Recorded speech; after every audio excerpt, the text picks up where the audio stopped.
Après plusieurs tâtonnements, j'ai 4 centièmes de ce côté, 3 centièmes de l'autre, j'arrive pas à faire mieux. C'est pas mal, l'objectif à 3 centièmes, on y est d'un côté, on n'est pas loin de l'autre, tant pis, je laisse comme ça. Je vais monter les neufs qu'il m'a acheté là, le copain. Et je vais les monter comme sur Carter d'origine, avec de la pâte à joint, enfin du silicone quoi, sur le pourtour extérieur pour bien faire l'étanchéité. Parce que déjà que sur Carter d'origine ça fuit, pourquoi pas sur cela aussi. Donc c'est dommage qu'on puisse pas les monter par l'extérieur. Il faudrait que j'usine ici, mais bon. Le copain il est pas très chaud, et puis bon tant pis, c'est pas grave. Ça marchera quand même.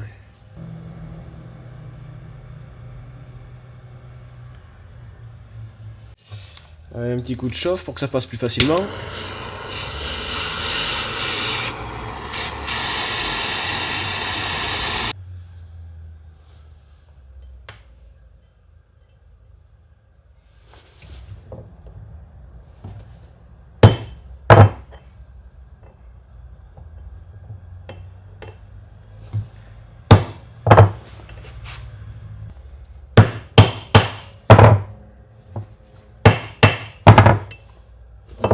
Nickel. Ça c'est fait. Parfait. On va faire pareil pour l'autre. Deuxième, c'est bon aussi. On va pouvoir passer au montage de l'embiellage. Allez, on se trompe pas. Donc le moteur carburateur vers l'arrière, la gorge du variateur qui se monte de ce côté-là. Allez, on chauffe et on monte. Sans brûler le spi du coup. Bien chauffer à l'extérieur. Du scotch pour recouvrir la gorge du variateur, de l'huile pour que ça glisse bien, et du scotch vraiment le plus possible vers la partie du diamètre la plus petite, pour que ça puisse rentrer d'abord autour du scotch avant de commencer à dilater le joint spi pour rentrer sur la queue.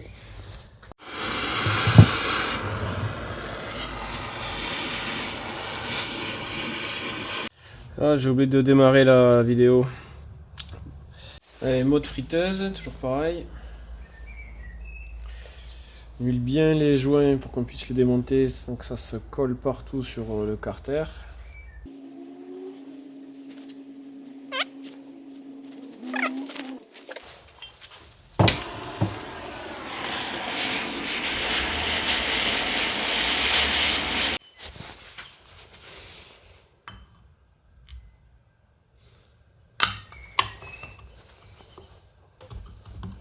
Voilà.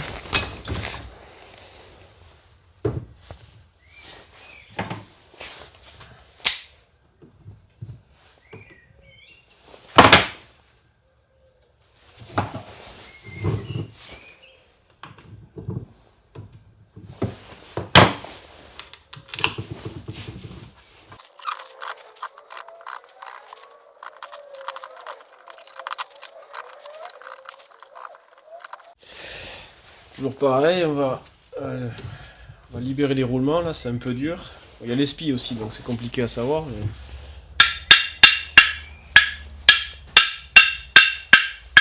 Mais... Plutôt taper sur les têtes de vis pour pas foirer les bouts de filetage.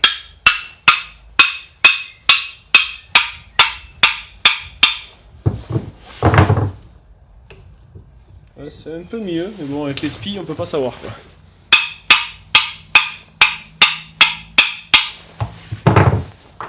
Maintenant que les roulements sont bien en place, je peux les dévisser sans problème. Je vais remonter les accessoires et on revisse comme il faut au couple. On peut voir que les roulements sont bien en place dans les carters parce que malgré que j'ai dévissé les vis, les deux carters ne s'écartent pas. Ils sont toujours bien jointés. Donc là, les roulements ne sont pas contraints, ils sont libres. Voilà, toutes les vis serrées au couple, 1 kg, ça suffit. Maintenant il faut que je découpe les joints ici et on va pouvoir monter le haut moteur. Bon, j'ai laissé brut l'intérieur, brut de fraisage, de toute façon j'ai rien pour microbiller ou quoi que ce soit, donc pas envie de m'amuser à poncer, ça ira très bien comme ça. Voilà, les joints sont coupés, et surtout il est bien plus libre que ce qu'il était avant, hein. Ça fait plaisir. Maintenant la partie la plus sympa, le haut moteur.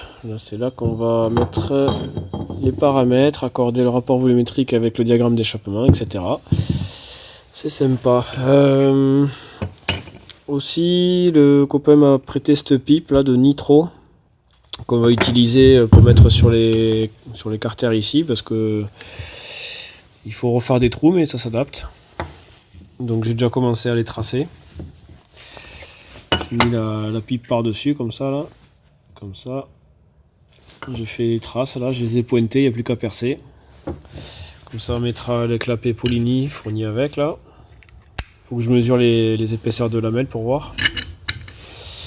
Et après ça par dessus comme ça. Tac. Et ce sera comme ça.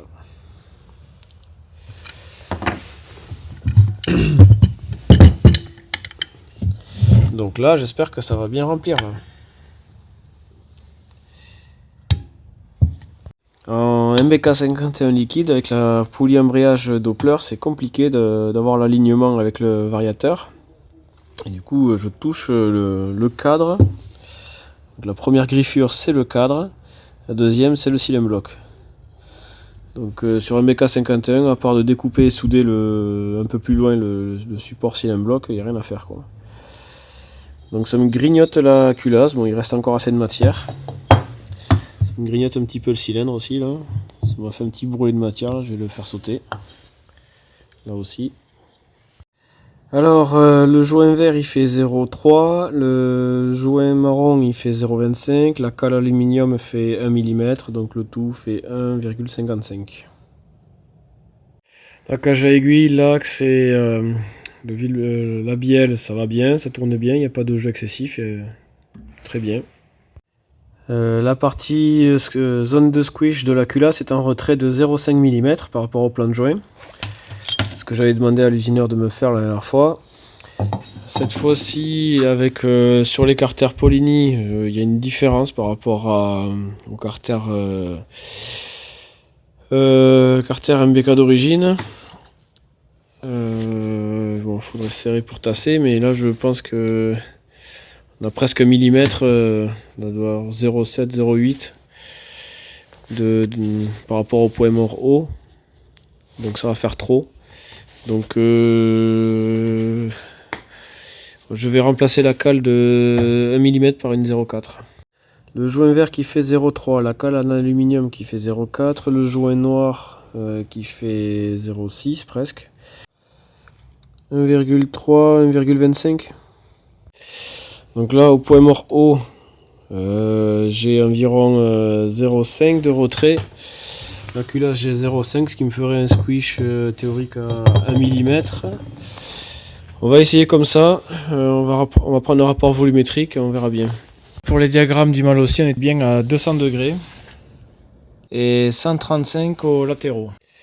Bon, je suis parti de 10, j'arrive à 3,75, ce qui me fait un volume de chambre réel si je retire les 2,5 de puits de bougie. Ça fait 3,75 cm3, ce qui me donne un rapport volumétrique de 14,3.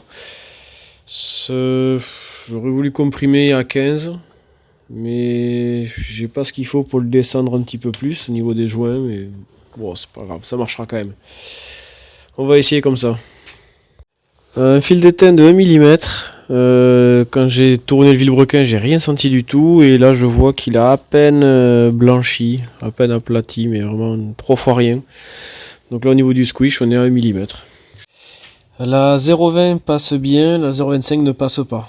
Donc le coupe au segment est pas trop mal, ça pourrait être mieux. Une petite lubrification de la tête de bielle, la partie de segmentation aussi.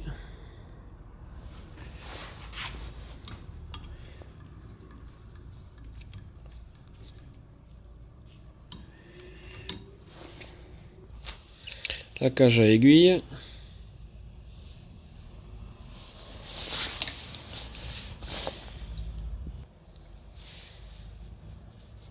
Donc j'ai bien huilé les joints d'en base, pareil pour pas qu'ils collent. Les joints de goujon, de mal aussi là, qui s'écharpent là, qui s'écrasent, qui dégueulent partout. J'enlève la bavure, je la gratte avec l'ongle et puis je les remonte et puis ça marche. J'ai pas de problème d'eau dans la chambre de combustion. Le joint ici, un petit peu d'huile quand même.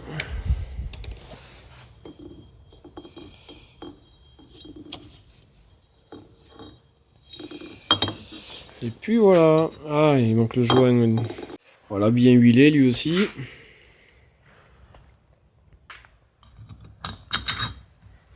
Voilà, serré à 1,2 kg. Les 4 trous, c'est fait.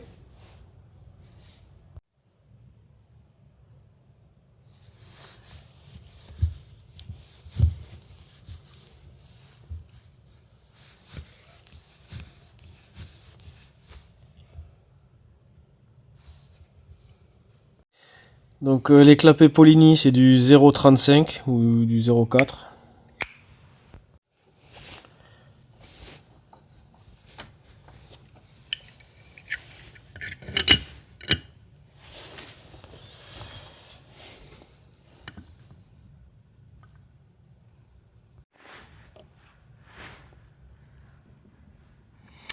On va voir là où porte le caoutchouc là, le manchon.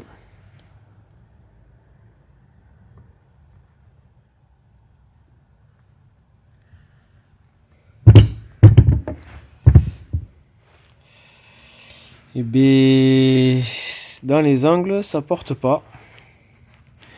Donc obligé de faire avec un joint. Et les joints Polini là, ça me plaît pas. Ça me plaît pas, ça porte qu'à moitié là. J'aime pas ça. J'aime pas ça. Je pense que je vais me fabriquer un joint avec le diamètre central ici et la forme extérieure de celui-là. Voilà, avec une feuille de 0,5 là de joint de culasse. Donc voilà, ça me paraît plus sain ça.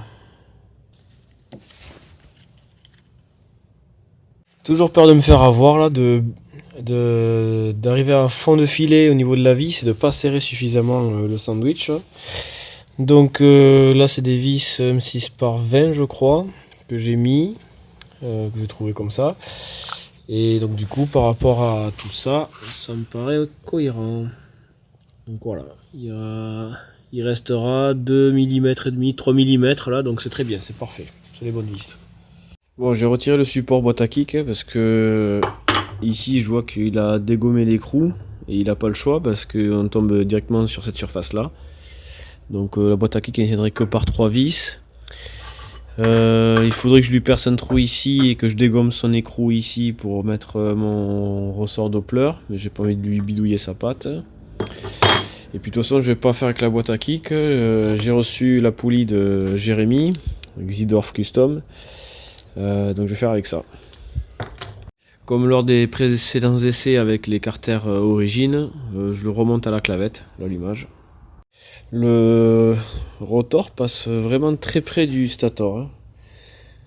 Il doit avoir tout juste 1 mm, ça me plaît pas trop ça. Mais en même temps, je suis bien plaqué derrière, il n'y a pas le choix quoi. C'est les carters Polini qui veulent ça quoi. Donc avec la clavette, je suis calé à 1 mm avant le point Moreau. Bon, finalement j'ai démonté la pipe nitro parce que ça passe pas en fait sur le cadre. J'aurais pu le filmer mais bon.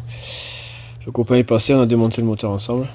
Donc évidemment le carburateur est trop gros, ça passe pas au niveau du support ressort du cadre en bas. Et en haut, c'est le réservoir qui touche avec le carburateur. Donc c'est trop court. Donc il m'a apporté le carburateur d'ailleurs, joli Venturi. Et une pipe CBE en, je sais pas combien c'est, ça c'est du 24. Donc pipe CBE qui va du coup nickel dessus.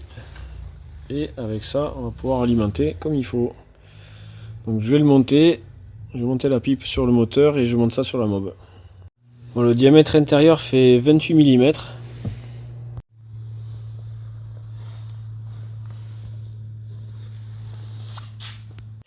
Pour le carbu, on est donc sur un Polini 24, gicleur principal 118, gicleur de ralenti 45, aiguille deuxième cran à partir du haut sur les 5 crans qu'il y a. Allez, c'est parti, l'essence, on ouvre le robinet et on va pouvoir démarrer. Alors, on essaye un démarrage.